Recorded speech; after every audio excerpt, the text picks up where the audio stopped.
The Great Hall of the Galactic Council was the most impressive building in the known universe.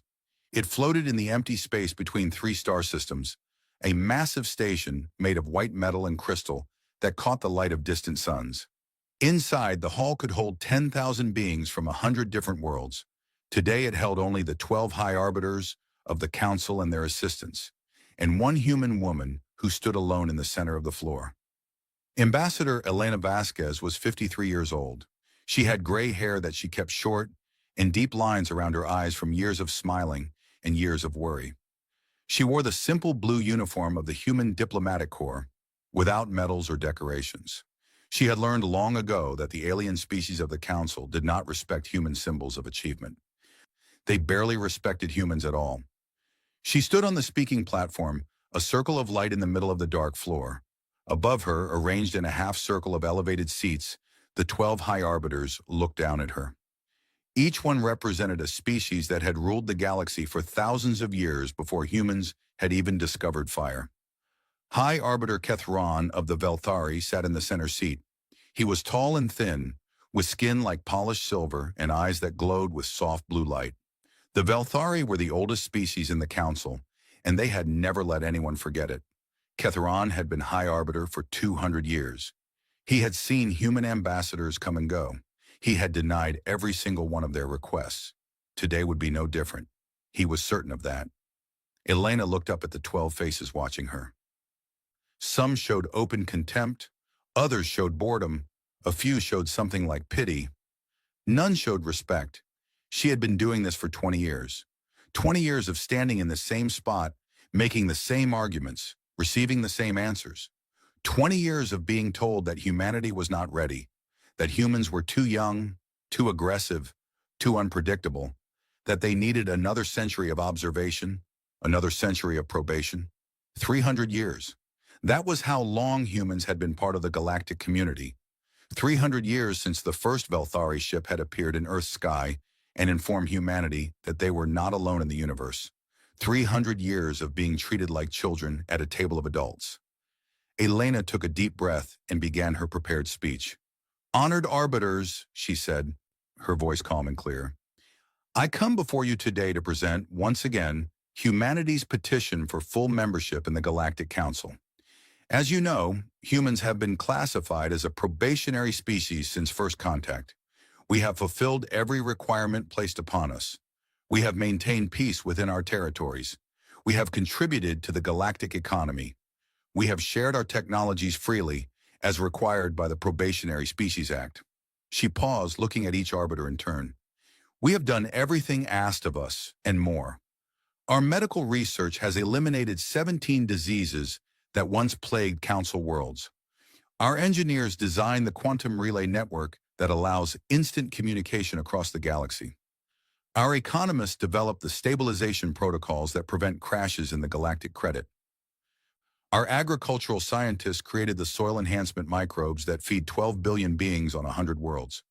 High Arbiter Kethron made a small gesture with his long silver fingers. It was the Velthari equivalent of a yawn. Elena continued, her voice steady. "We do not ask for special treatment.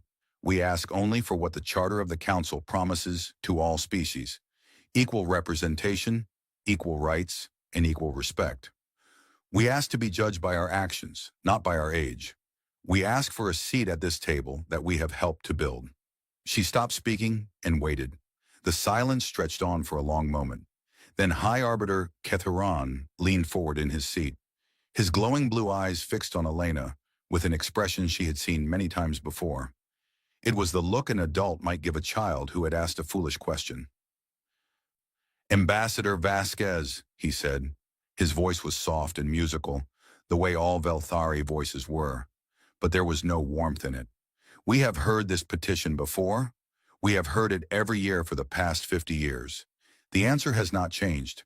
He gestured at the hall around them. "Look at this place. It was built by the Velthari 12,000 years ago. 12,000 years, Ambassador. When we built this hall, your species was living in caves and hunting animals with sharpened sticks. The Morvathi were sailing wooden ships across their oceans. The Kethvor were just learning to grow crops." He smiled, showing teeth that were small and perfectly white. "We do not doubt that humanity has potential. You are clever creatures. You learn quickly. You adapt. These are admirable qualities. But 300 years is nothing. It is a single breath in the life of a civilization. You are still learning. You are still growing. You are still in every way that matters, children. Elena felt the familiar weight of frustration settling in her chest, but she kept her face calm. She had learned to do that very well. With respect, High Arbiter, she said, the Council Charter does not require a minimum age for full membership. It requires only that a species demonstrate peaceful governance, economic stability, and cultural development. Humanity has demonstrated all of these things. The Charter is a guideline, Cathron said, waving his hand dismissively. It is not a contract. The Council decides who is ready for membership, and the Council has decided that humanity is not ready. May I ask what else we must do to prove ourselves? Cathron's smile widened. You must learn patience, Ambassador. That is what you must do. You must learn that the galaxy does not revolve around human desires. You must learn your place. He leaned back in his seat, his silver fingers steepled in front of his chest. Humans are guests in this galaxy. Guests do not demand seats at the table. They wait until they are invited, and they are grateful for whatever they receive. The other arbiters nodded in agreement. Some of them were not even paying attention anymore. The Morvathi arbiter was checking messages on a small device. The Kethvor arbiter had closed his eyes, possibly sleeping. Elena stood very still.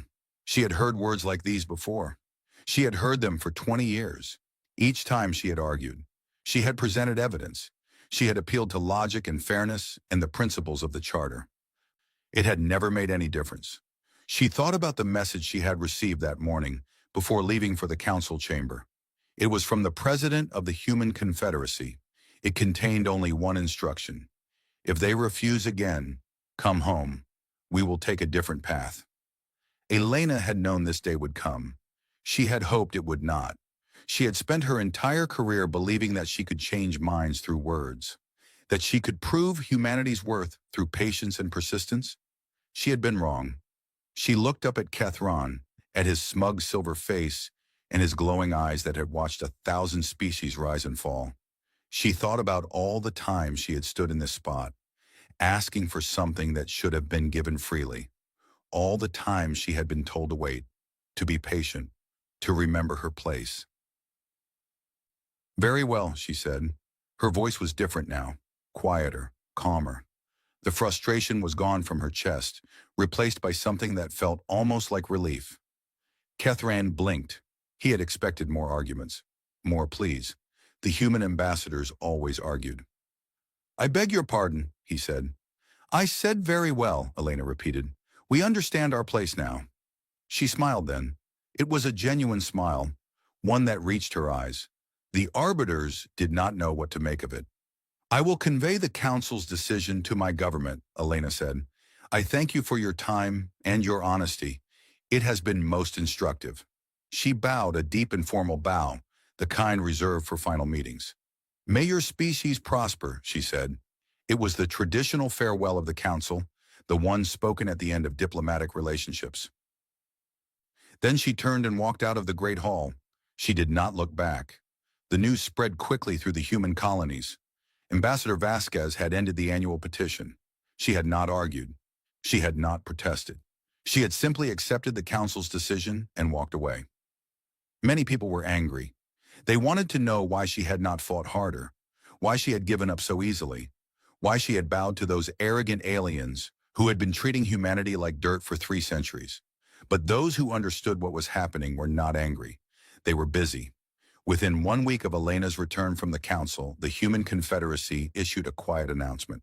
It was not broadcast on the main news channels. It was not discussed in public forums. It was simply posted on official government sites, where only those who were looking for it would find it. The announcement said that humanity would begin a process of voluntary disengagement from the galactic community. All human citizens working in non-human territories would be offered free transport back to human space. All human businesses operating under council licenses would begin a gradual shutdown of operations. All human technologies licensed to other species would be allowed to complete their current contract periods, but no new contracts would be signed. The council noticed the announcement, but they did not take it seriously. Species threatened to leave the galactic community all the time. It was a common negotiating tactic. They would make a show of packing up, wait for the council to offer some small concession, and then gratefully accept it. But the months passed, and no demands came from human space. No requests for meetings, no new petitions. Just silence and the steady movement of ships heading toward the galactic rim. The human colony on Varath Prime, a major trading hub, closed its doors and loaded its 50,000 residents onto transport ships. The human-run hospital on Morvathi Secundus transferred its patients to local facilities and shut down.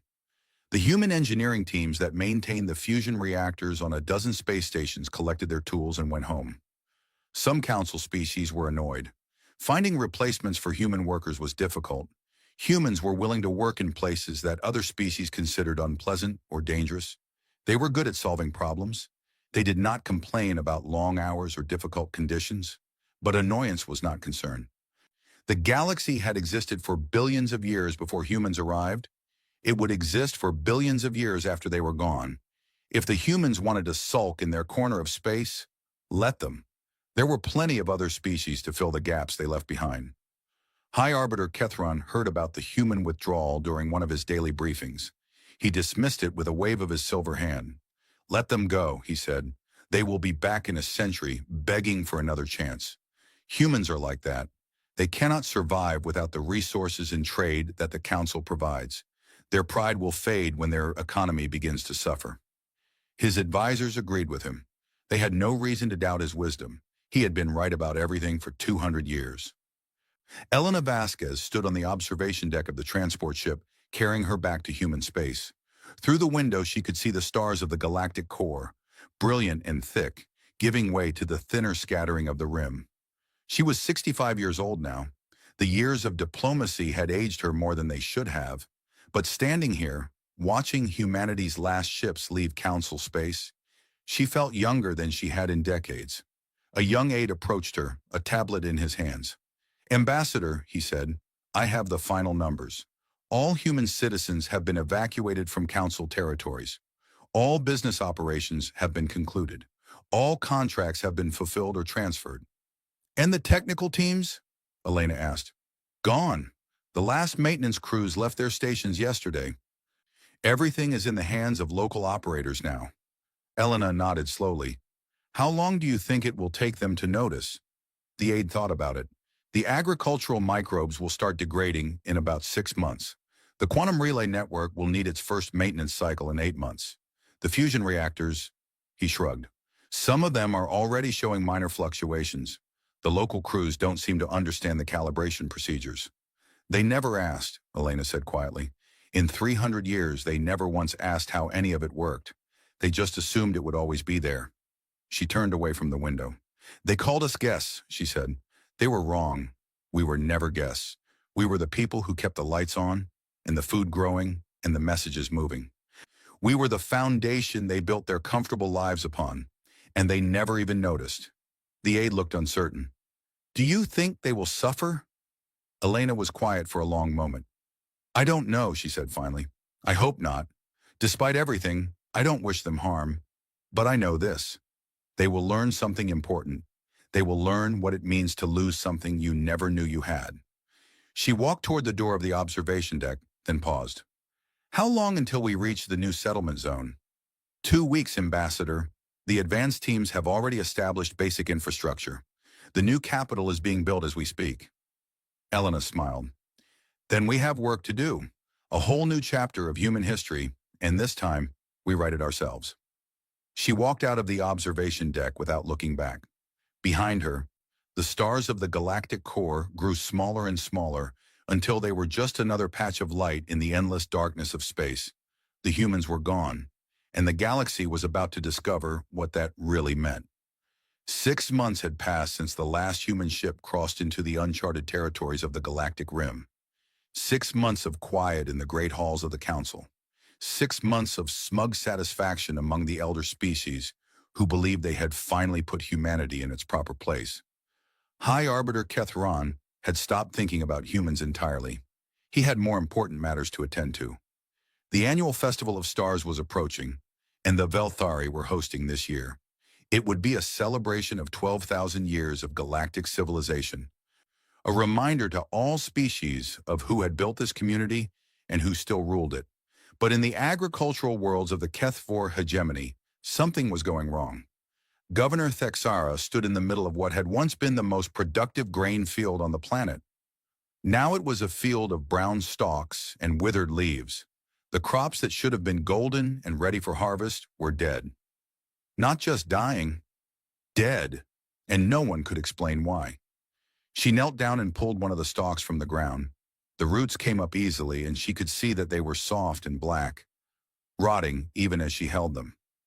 "How many fields?" she asked the agricultural minister standing beside her. He was a nervous Keithfor, his forearms constantly moving, his large eyes blinking rapidly. "All of them, Governor. Every field on the planet that was treated with the yield enhancement microbes. The untreated fields are fine, but they only represent about 15% of our agricultural capacity." 15%, Thexara repeated. She threw the dead stalk onto the ground. "We cannot feed our population with 15%. "No, Governor." She turned to look at him. "Where did the microbes come from?" The minister consulted his data pad with trembling hands. "They were developed by a human biotechnology company, Vasquez Agricultural Solutions. We licensed them 30 years ago. The microbes modified the soil composition to increase nutrient absorption by 300%. And now they have stopped working? Worse than that, Governor. They appear to be dying. And as they die, they are releasing compounds that poison the soil around them. Our scientists believe that within another 2 months, the affected fields will be completely unable to support any plant life at all." Thexara felt a cold weight settling in her stomach. "Contact the company. Have them send technicians to fix this." The minister's nervous movements stopped. He became very still. "Governor," he said quietly, "Vasquez Agricultural Solutions closed its operations in council space 8 months ago, along with all other human businesses. They have not responded to any communication since then. Then contact the human government directly. We have tried. The communication relays in the rim sectors are not responding. We cannot reach human space." Thexara stared at him. "That is impossible. The quantum relay network covers the entire galaxy." "It did, Governor, but something is wrong with the network. Messages to the rim sectors are not going through. Our engineers do not understand why." The governor looked out over the dead fields stretching to the horizon. 15%. 15% of their food production would have to feed a population that had grown accustomed to abundance. There would be rationing, there would be hunger, there would be unrest. And this was just one planet in the HFY hegemony. 2 weeks later, the Velthari High Council received a report that would never be made public. The quantum relay network, the backbone of galactic communication, was failing. Not everywhere at once, not in any obvious pattern, but nodes were dropping offline, one by one, across the galaxy. Messages that should have arrived instantly were taking hours. Some were not arriving at all. The network had been designed by humans. That fact had been largely forgotten. The Velthari had paid for it, had claimed credit for it, had accepted the praise of a grateful galaxy for this marvel of technology that allowed instant communication across millions of light years. But the actual engineering, the actual construction, the actual maintenance, all of that had been done by human technicians working under Velthari supervision. Now those technicians were gone, and the engineers who remained did not understand how the network actually worked. "It should not be this complicated," said Chief Engineer Velthus, staring at the schematics displayed on the wall of his office. "It is just a communication system, quantum entanglement, relay amplification, standard protocols. We have been using these principles for thousands of years." His assistant, a young Velthari named Kiravel, pointed at a section of the diagram that was highlighted in red. "But this section, sir, none of our records explain what it does.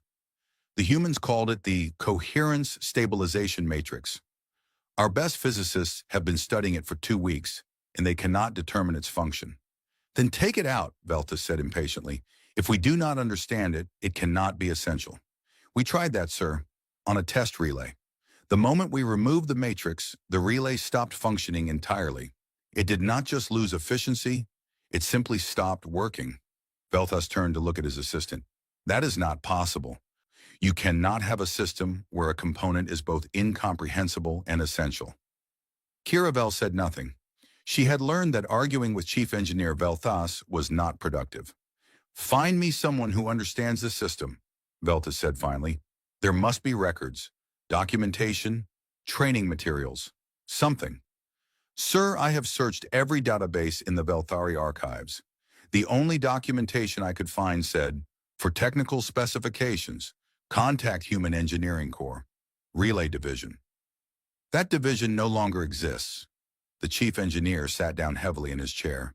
For the first time in his long career, he did not know what to do. How bad will it get? He asked quietly. Kiravel consulted her datapad. At the current rate of degradation, we estimate that 40% of the network will be offline within 1 year. Within 3 years, we will be back to light-speed communication only. Messages between distant systems will take years or decades to arrive. The galaxy will fragment, Velthas said. Trade, diplomacy, everything depends on instant communication. Without it, he did not finish the sentence. He did not need to. The Morvathi Trade Consortium was the wealthiest organization in the galaxy. They had been moving goods between star systems for 8,000 years. Their shipping fleets were legendary, their trade routes were the arteries of galactic commerce, and their profits were beyond calculation. Consortium Chairman Morthel was reviewing the quarterly reports in his private office when his chief financial officer burst through the door without knocking. That alone told Morthel that something was very wrong. No one burst into the chairman's office. No one. What is the meaning of this? Morthel demanded. The CFO, a normally composed Morvathi named Velthas, was breathing hard. His normally gray skin had taken on a pale, almost white color. Chairman, we have a crisis. The insurance markets are collapsing. Morthel frowned. Insurance markets? What do insurance markets have to do with us? Everything, Chairman. Our entire shipping fleet is insured through the Galactic Transport Insurance Network. Without insurance, our ships cannot legally enter most ports. Without insurance, our cargo is not protected against loss. Without insurance, our clients will not ship with us. Then we will find new insurers. That is the problem, Chairman. There are no new insurers. The Galactic Transport Insurance Network was the only organization that provided full coverage for interstellar shipping, and 60% of that network was underwritten by human financial institutions. Morthel felt the blood drain from his own face. The humans. Yes, Chairman. When they withdrew from council space, they also withdrew from all financial agreements.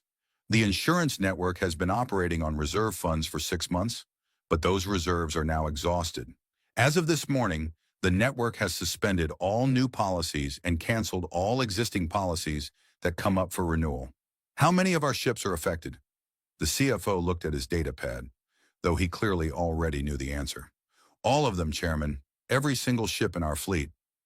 Morthel stood up and walked to the window of his office. From here, he could see the orbital shipyards where hundreds of Morvathi vessels were docked, loading and unloading cargo, preparing for journeys across the galaxy. What happens if they fly without insurance? He asked. Some ports will refuse them entry, others will impound them. Clients will refuse to ship with us because their goods will not be protected.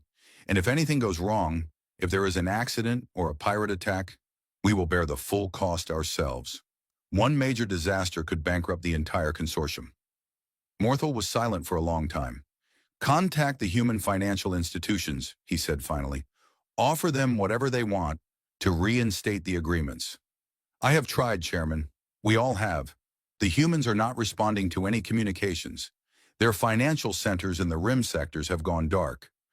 It is as if they have simply disappeared. The chairman turned away from the window. Then we will create our own insurance network. We have the resources. We have the expertise. The CFO shook his head. It would take decades to build the infrastructure, Chairman. We would need actuarial data, risk assessments, reserve funds, regulatory frameworks. The humans spent a century building the Galactic Transport Insurance Network. We cannot replace it overnight. Then what do you suggest? I do not have a suggestion, Chairman. I only have a warning. If we cannot solve this problem quickly, the entire galactic shipping industry will collapse. And when shipping stops, everything stops. Morthal sat back down in his chair. He suddenly felt very old. Why did no one see this coming? He asked. Why did no one realize how dependent we had become on human systems? The CFO had no answer. No one did. 3 months later, the first food riots broke out on Kethfor Prime. The grain shortages had become severe. Rationing had been implemented, but it was not enough. The population had grown accustomed to abundance, and they did not understand why that abundance had suddenly disappeared. They did not care about soil microbes or maintenance cycles or the departure of human technicians. They only knew that they were hungry and that their government had failed them. The riots started in the capital city and spread quickly to other population centers. The Kethfor military was deployed to restore order, but their soldiers were hungry too. Some of them joined the rioters, others simply walked away from their posts. Governor Thexara was evacuated to an orbital station as the violence spread. From orbit, she could see the fires burning in a dozen cities. She could see the chaos that was consuming her world. How did this happen? She asked no one in particular. We are one of the oldest civilizations in the galaxy. We have survived wars and plagues and natural disasters. How can we be brought down by microbes in the soil? Her aide, who had been with her since the beginning of the crisis, answered quietly. We did not survive those things alone, Governor. We had help. We had the resources of the galactic community. We had trade and cooperation and shared knowledge. We still have those things. The aide shook his head. Do we? The communication network is failing. The shipping routes are closing. Every species is turning inward, trying to solve their own problems. The galactic community is falling apart. Thexara stared at the burning planet below. Because the humans left. Because we never realized how much we needed them. We treated them like servants, like children, like guests. We never saw them as partners. We never asked them to teach us what they knew. We just used their work and took it for granted. And now we are paying the price. Yes, Governor, now we are paying the price. On a small station in Velthari space, far from the centers of power, a young communications technician named Saravan was working alone in the middle of the night. She had been trying to repair a failing quantum relay for weeks. She had read every manual, every technical document, every piece of information she could find, but nothing worked. The relay kept degrading, and she could not understand why. In desperation, she had begun searching through old archives, looking for anything that might help. And buried in a forgotten database, she had found something interesting. It was a video recording made 30 years ago. A human engineer was explaining the relay system to a group of Velthari trainees. The video was marked supplementary material, optional. Saravan watched it from beginning to end. Then she watched it again. And again. The human engineer was a woman with dark hair and a patient smile. She spoke simply, explaining complex concepts in ways that anyone could understand. She showed how the relay worked, not just what it did, but why it did it. She explained the coherence stabilization matrix that had baffled Velthari engineers for months. It's not complicated, the woman said in the video. It's just different from what you're used to. Human engineering tends to work with systems, not just components.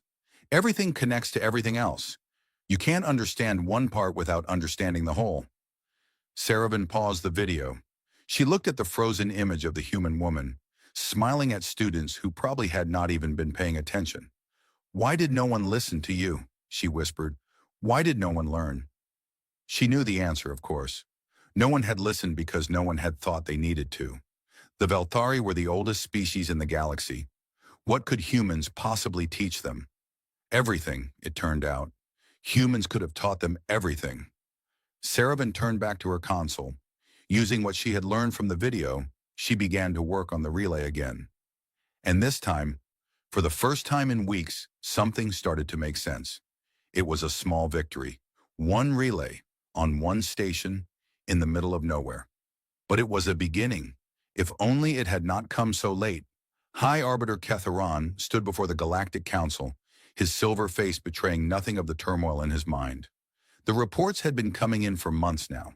Crop failures, communication blackouts, shipping disruptions. Economic instability. Every species was struggling, and they were all looking to the Council for answers. But the Council had no answers.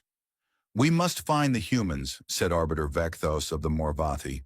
"We must bring them back." "And how do you propose we do that?" Kethron asked coldly. "We cannot even contact them. Our ships cannot find their new settlements. They have retreated to parts of the galaxy that we never bothered to explore. Then we must explore them. With what ships? The shipping industry is paralyzed. Our own fleets are barely maintaining essential supply routes." Arbiter Thexivol of the Keith Force slammed her hand on her desk. "This is madness. 300 years we kept them at arm's length, and now we cannot survive without them? How is this possible?" "It is possible," Kethron said quietly, "because we were not paying attention. We were so certain of our superiority that we did not notice what was happening beneath our feet. The humans were building the foundations of our civilization, and we never even looked down." The chamber fell silent. "What do we do now?" someone asked. Kethron had no answer. For the first time in his 200 years as High Arbiter, he had no answer at all. The galaxy was falling apart, and the humans, the quiet, patient, stubborn humans, were nowhere to be found. They had walked away just as they had said they would, and now everyone else was learning what it meant to be alone. High Arbiter Kethron refused to hold a press conference. He refused to address the public. He refused to acknowledge in any official capacity that anything was wrong. The Velthari had ruled the galaxy for 12,000 years.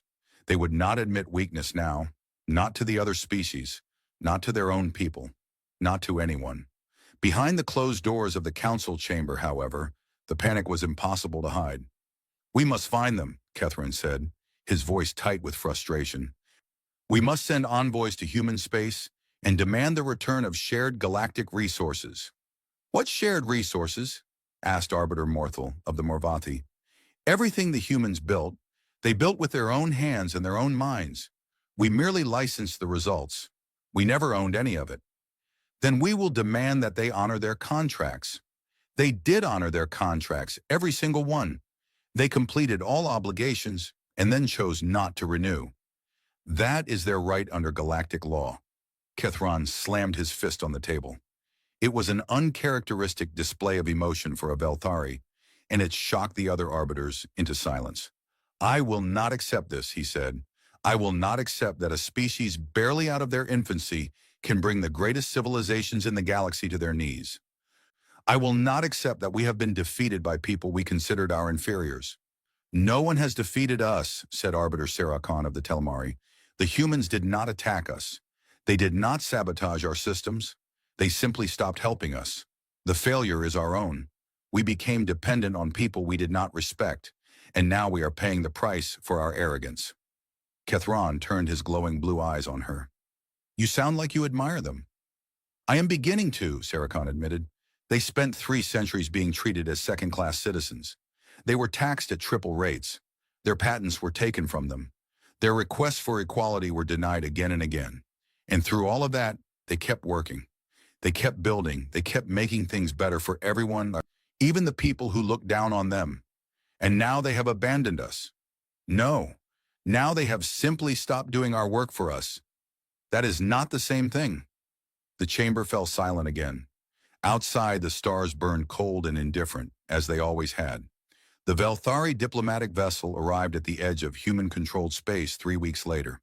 It was the finest ship in the Velthari fleet, a massive cruiser designed to impress and intimidate. Its hull gleamed with silver light, and its engines left trails of blue fire across the darkness. Ambassador Velkroth stood on the bridge, watching the empty space ahead. According to all available records, there should have been a human colony here, a world called New Haven, with a population of 10 million, but sensors showed nothing. No ships, no stations, no settlements. Nothing but rocks and radiation. "They moved," said the ship's captain, stating the obvious.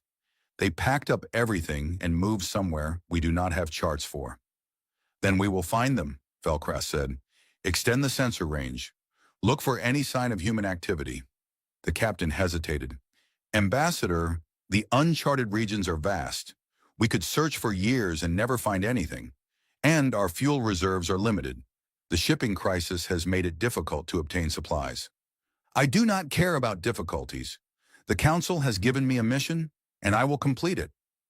They searched for 2 months. They followed faint energy signatures and distant radiation traces. They jumped from system to system, looking for any sign of the species that had seemingly vanished from the galaxy. They found nothing. Finally, their fuel nearly exhausted, they stumbled upon a small automated station orbiting a dead moon. It was clearly human-built, with the clean lines and efficient design that characterized human engineering. At last, Velkrath breathed. Approach the station, prepare a boarding party. But when they tried to dock, a holographic message appeared on their screens. A human woman, middle-aged and calm, speaking in perfect Velthari. This is an automated border station of the Human Confederacy. Unauthorized vessels are not permitted to proceed beyond this point. If you wish to communicate with human authorities, please leave a message. Your message will be reviewed and, if appropriate, a response will be sent. Thank you for your understanding. The message ended. The station went dark. Velkrath ordered his communications officer to send a message. He identified himself as an official representative of the Galactic Council. He demanded, in the strongest possible terms, an immediate audience with human leadership. He warned of consequences if his demands were not met. There was no response. He sent another message, and another. He waited for days, his ship floating in the emptiness, while his crew grew restless and his fuel reserves dropped lower and lower. Nothing. The humans had simply stopped talking. Back in Council space, the crisis was deepening.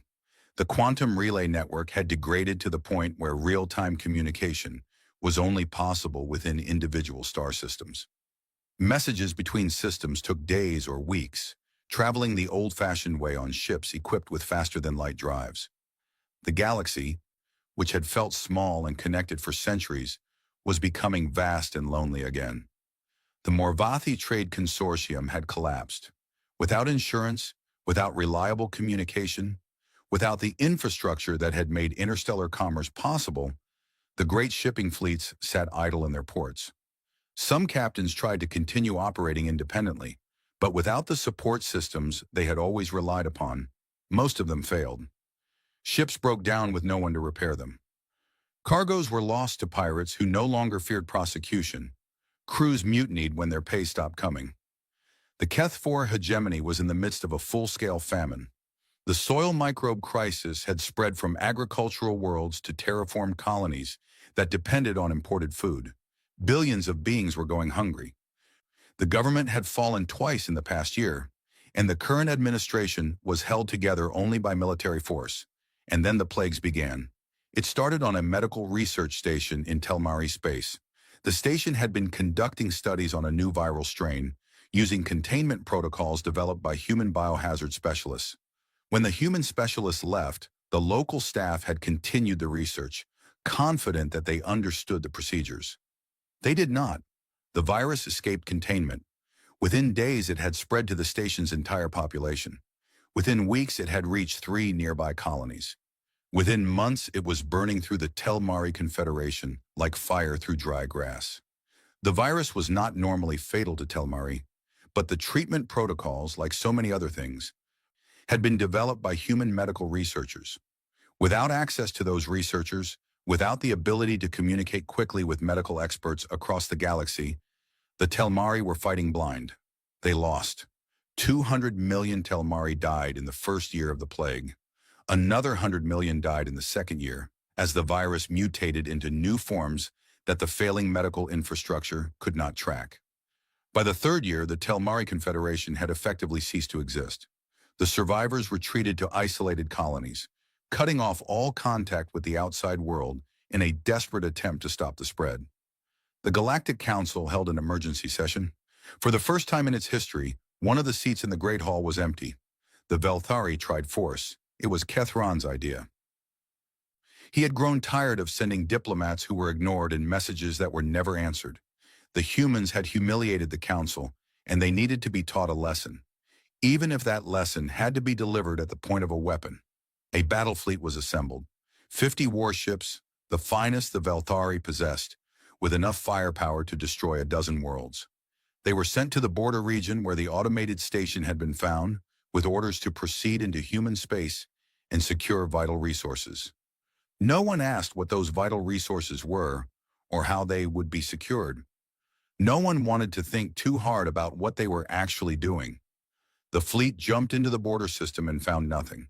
The automated station was gone, moved or destroyed, or simply switched off. The space ahead was empty. Fleet Admiral Kethval ordered his ships to proceed. They jumped again, deeper into uncharted territory, and again and again. They found abandoned colonies, cities that had been carefully dismantled, stripped of anything useful, and left to rust. Orbital stations with empty docks and silent corridors. Agricultural worlds where the crops had been harvested and the fields left fallow. The humans had not just retreated, they had erased themselves. Every trace of their presence, every sign of their civilization, had been methodically removed. "They knew we would come," said the admiral's second-in-command, standing on the bridge of the flagship as they surveyed yet another empty world. "They knew we would try to take what they had built, so they took it with them." "That is impossible," Admiral Kethval said. "You cannot move an entire civilization. You cannot pack up billions of people and disappear into the void." "And yet they have done it. There is nothing here, Admiral. Nothing for us to take, nothing for us to threaten, nothing for us to attack." The Admiral stared at the empty planet below. He had been prepared for battle. He had been prepared for negotiation. He had even been prepared for surrender. He had not been prepared for this. There was no enemy to fight. There was no one to talk to. There was just silence, vast and absolute, stretching out in every direction. "Take us home," he said finally. "There is nothing for us here." The fleet returned to council space empty-handed. Kethron was furious, but there was nothing he could do. You cannot wage war against people who refuse to exist. The crisis continued to deepen. Power grids failed on stations built with human fusion cores. Water purification systems broke down on worlds that had relied on human environmental engineering.